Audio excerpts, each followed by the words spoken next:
Il y a quelques jours, Miley Cyrus recevait dans son émission, Bright Minded, sur Instagram, son ex-acolyte du petit écran, Selena Gomez. Un moment dont l'interprète de « Lose You to Love Me » a profité pour révéler sa bipolarité.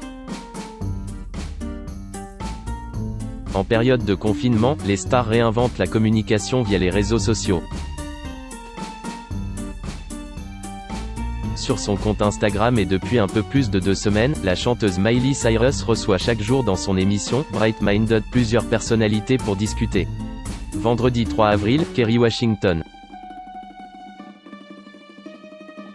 Elton John, Jimmy Fallon et Selena Gomez étaient ses invités.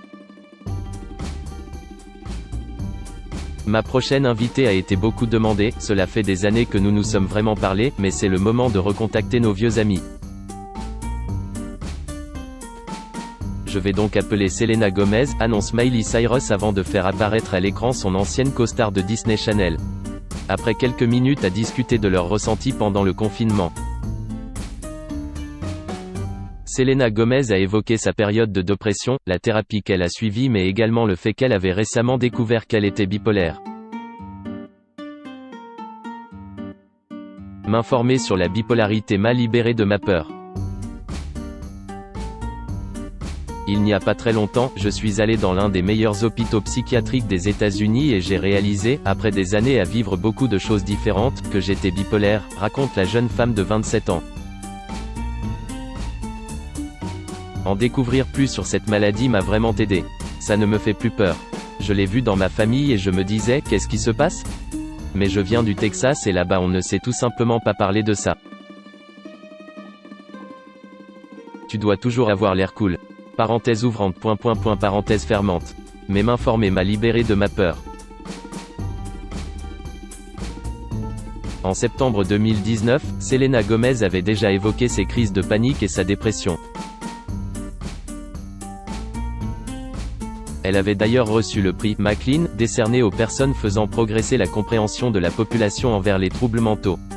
Il faut dire qu'au fil des années, l'artiste s'est distingué en faisant de la dépression et du harcèlement chez les jeunes l'un de ses principaux combats. Depuis 2017, elle est à la production de la série « 13 Reasons Why », diffusée sur Netflix, qui traite du suicide chez les jeunes, mais surtout du harcèlement scolaire et de la souffrance que cela provoque chez de nombreux adolescents.